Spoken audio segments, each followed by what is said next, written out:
Лекциянын темасы Кыргызстан өнүккөн социализм мезгилинде 1964 жылдан 1985 жылга чейинки окуялар. Сталин өлгөндөн кийин бийликке Совет мамлекетине Никита Сергеевич Хрущев келгендиги жөнүндө айтканбыз.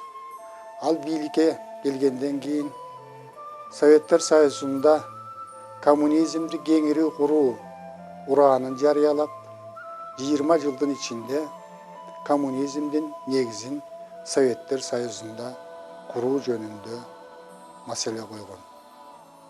Бул милдетти аткаруу үчүн экономикадагы, саясаттагы, идеологиядагы бардык мүмкүнчүлүктөр багытталган. Бирок 60 жылдардын башында Никита Сергеевич Хрущевдун идеялары ишке ашпай тургандыгы маалым болду. Советтер Союзунун экономикасы саясий жактан дагы, идеологиялык жактан дагы кризиске учурады. Ушундай кырдаалда 1964 жылы Совет мамлекетиндеги бийлик алмашып, Хрущев ээлеп келген кызмат экиге бөлүнүп, аларга жаңы жетекчилер дайындалды.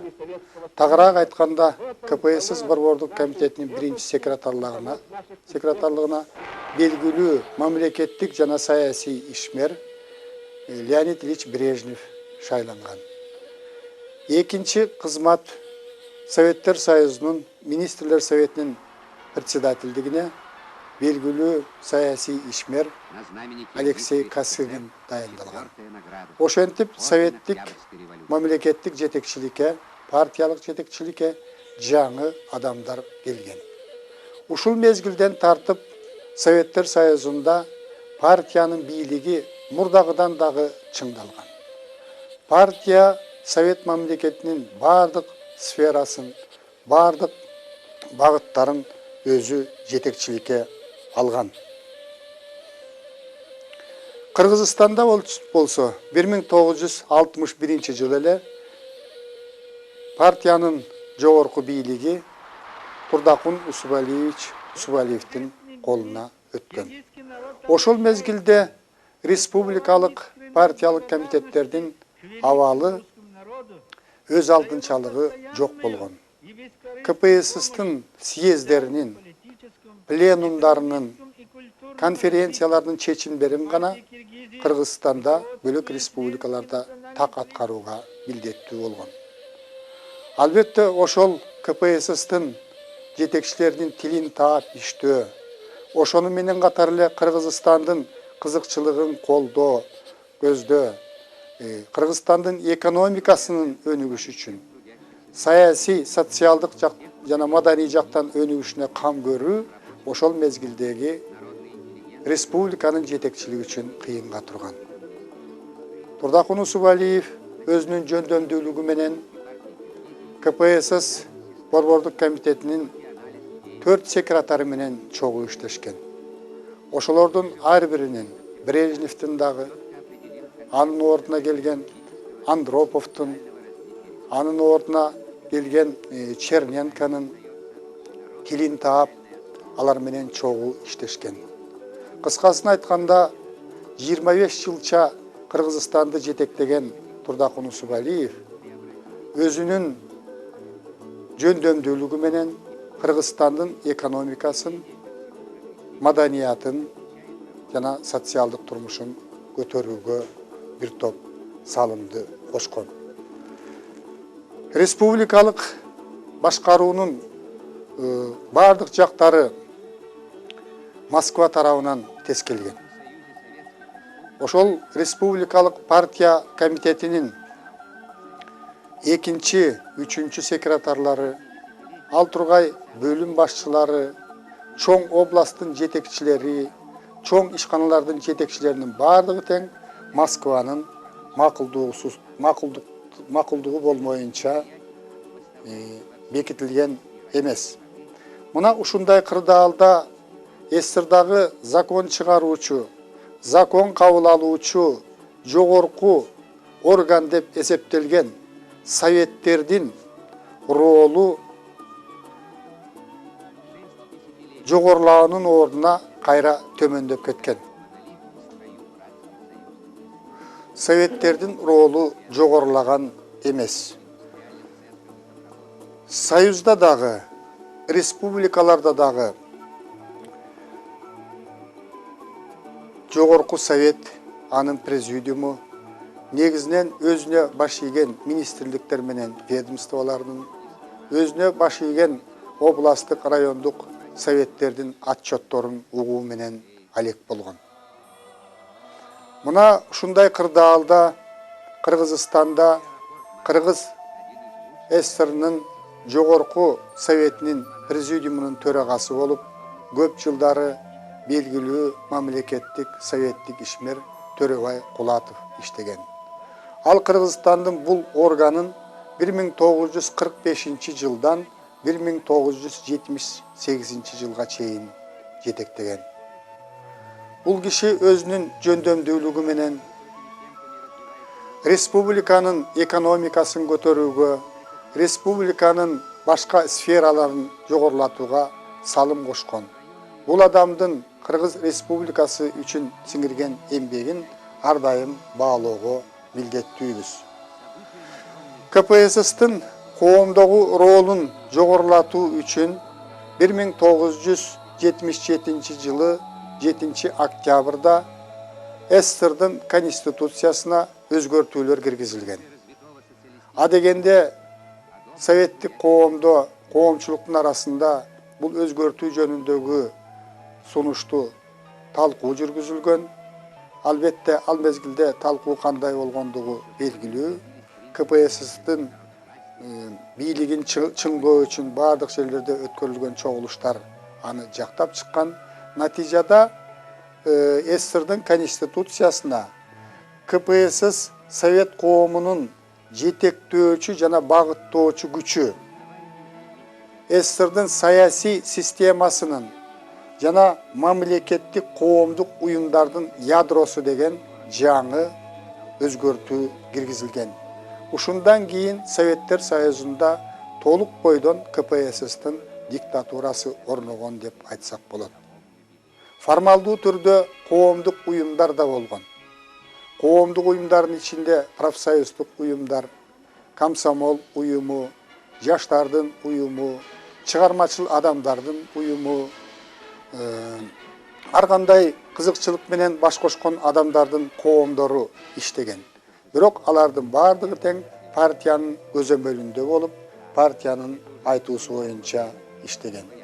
1960 жылдары Кыргызстандагы башкаруучу жана тескөөчү жогорку орган болуп эсептелген Кыргыз ССРнын министрлер совети Кыргызстандын коомдук турмушун өстүрүүгө, экономикасын жана маданиятын көтөрүүгө бир топ салымдарды кошкон. Бирок алардын ишинин бардыгы тең КПССтин партиялык органдардын көзөмөлүндө болгон.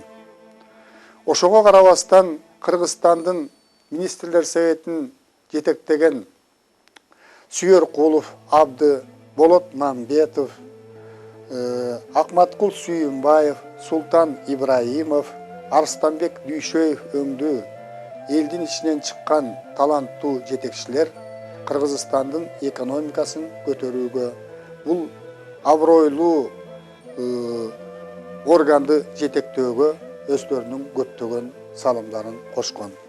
Өнүккөн социализм мезгилинде Кыргызстандын экономикасы дагы жогорулаган. Өнөр жайы, айыл чарбасын, эл чарбасын жетектөө үчүн 1963 жылы Орта Азия эл чарба совети түзүлгөндүгү белгилүү. Ошондо бийлик, башкаруу борбордоштурулуп кеткен. Мына ошондогу кемчиликтерди жоюу үчүн 1965 жылы эл чарба совети жоюлуп, анын ордунда мурдагыдай министрлердин кабинети түзүлүп, тармактык министрликтер башкара республикаларды тармактык министрликтер башкара баштаган. Мына ушул мезгилде ишканалардын өз алдынчалыгына мүмкүнчүлүктөр берилген. Чоң ишканалар мурдагыдай дотацияланбай, кредит аркылуу каржылана баштаган. Өзгөчө Советтер Союзунун, анын ичинен Кыргызстандын экономикасы 8-5 жылдыкта жогору көтөрүлгөн. Буга Советтер Союзунун министрлер советин жетектеген Алексей Косыгин тарабынан жүргүзүлгөн реформа чоң өбөлгө болгон. Бул реформанын жетекчиси катарында, демилгечиси катарында бул жүргүзүлгөн реформа Косыгиндик реформа деп аталган. 8-5 жылдыктын мезгилинде Кыргызстандын экономикасын, анын ичинен өнөр жайын көтөрүү үчүн союздук жана республикалык бюджеттен чоң суммадагы акча каражаттары бөлүнгөн. Ушунун натыйжасында 1965-85 жылдардын аралыгында Кыргызстандын улуттук кирешеси 2,7 эсеге, өнөр жай продукциясы 4,4 эсеге, машина куруу жана металл иштетүү 8 эсеге, электр энергиясын өндүрүү 5 эсеге өскөн. Бул өнүккөн социализм мезгилиндеги Кыргызстандын экономикасынын өнүгүшүнүн чоң көрсөткүчтөрү. Өнүккөн социализм мезгилинде Кыргызстанда 150ден ашык жаңы типтеги завод менен фабрикалар ишке киргизилген. Кыргызстандын дүң продукциясында, республикалык дүң продукциясында өнөр жайдын үлүшү 60%ке көтөрүлгөн. Ошентип Кыргызстан индустриалдуу агрардык республикага айланган. Кыргызстанда түстүү металлургия, машина куруу, физикалык приборлорду чыгаруу, курулуш индустриясы өзгөчө жакшы өнүккөн. Ушу өнүккөн социализм мезгилинде Кыргызстанда бир катар ГЭСтер курулуп, Кыргызстандын күчтүү энергетикалык жактан күчтүү республикага айланышы, гидроэнергетика тармагынын өнүгүшү ушул өнүккөн социализмге туура келет. Кадам жайда өндүрүлгөн сурма өзүнүн тазалыгы боюнча дүйнөлүк эталонго айланган. Хайдарканда сымап өндүрүү иши көбөйгөн. Кыргызстанда чыгарылган түстүү металл өзүнүн сапаты жагынан айырмаланып, бул 40тан ашык дүйнөнүн өлкөлөрүнө экспорттолгон. Кыргызстанда машина куруудагы бир топ жогорулаган, өзгөчө айыл чарба машиналарын чыгаруучу Фрунзе атындагы заводдун продукциясы, бул заводдо чыгарылган пресс-подборщиктер, тагыраак айтканда чөптү таңгактоочу машиналар дүйнө жүзү боюнча чоң талап менен пайдаланылган. 1985 жылы бул завод жылына 32 000 чөп таңгактоочу машиналарды чыгарган, 50ден ашык мамлекеттерге экспорттолгон. Кыргызстанда кабель чыгаруу, электр кыймылдаткычтарын чыгаруу, электр лампаларын чыгаруу жакшы жолго коюлган. Өнөр жайынын өнүгүшүнүн натыйжасында Кыргызстанда жумушчулардын саны дагы өскөн.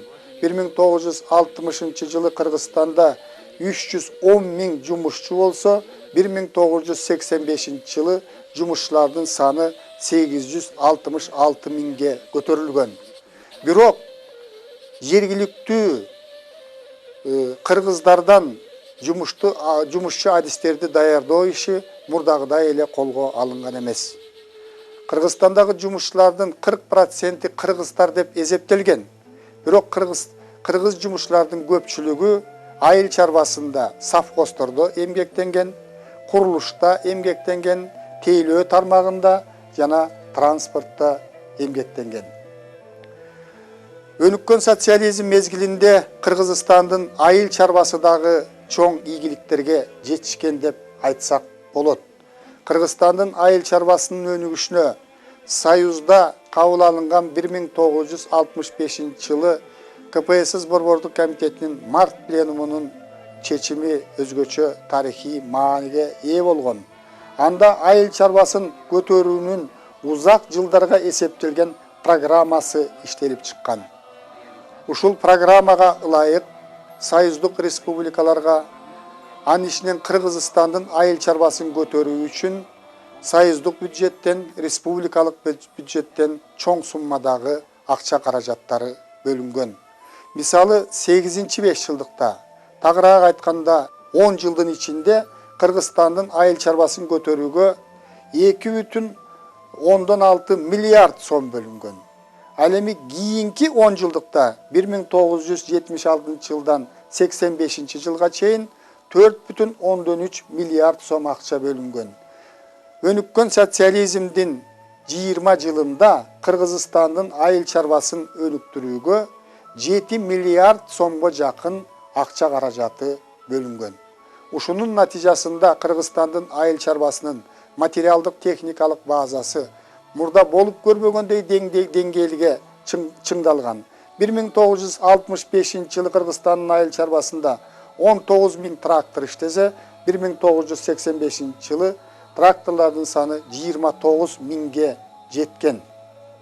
Орто эсеп менен алганда Кыргызстандын ар бир колхозу менен сапкосуна 72 трактор, 36 жүк ташуучу автомашина, 20 комбайн, 250дөн ашык айыл чарба шаймандарынын түрлөрү туура келген.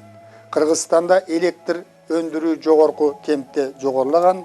20 жылдын ичинде Кыргызстанда электр энергиясын өндүрүү 6 эсе жогорулаган. Кыргызстандын айыл чарбасында суунун мааниси өзгөчө чоң.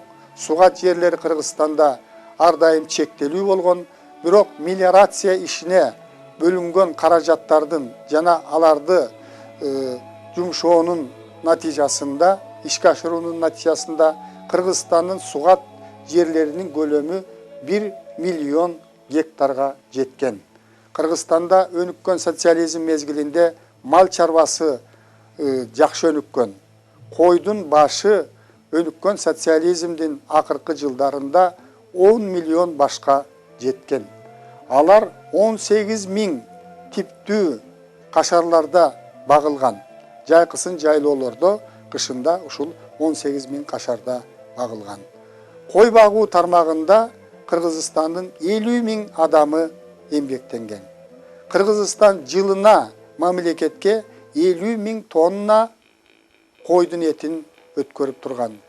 Жүн өстүрүү боюнча, адам башына койдун эсеби боюнча Кыргызстан Советтер Союзунда эң алдыңкы орунда турган. 1985 жылы колхоздор менен совхоздордун көпчүлүгү союздук республикалык бюджеттен көп акча каражаты бөлүнгөнү менен пайда табуунун ордуна кайра зыян таап иштеп калган. Анткени өндүрүш негизинен интенсивдүү мүнөздө болбостон, негизинен экстенсивдүү мүнөздө. Айдоо аянттарын кеңейтүү, малдын башын көбөйтүү, алардын продуктуулугуна көңүл бурбоо багытында жүргөн. Мына ошондуктан айыл чарбасында продукция өндүрүүнүн өзүнө турган наркы жылдан жылга жогорулай берген. Чынын айтканда, Кыргызстандын экономикасындагы жетишкендиктер, өнөр жайындагы жетишкендиктер, айыл чарбасындагы жетишкендиктер союздук бюджеттен бөлүнгөн каражаттардын эсебинен өскөн. Өндүрүш экстенсивдүү мүнөздө болгон.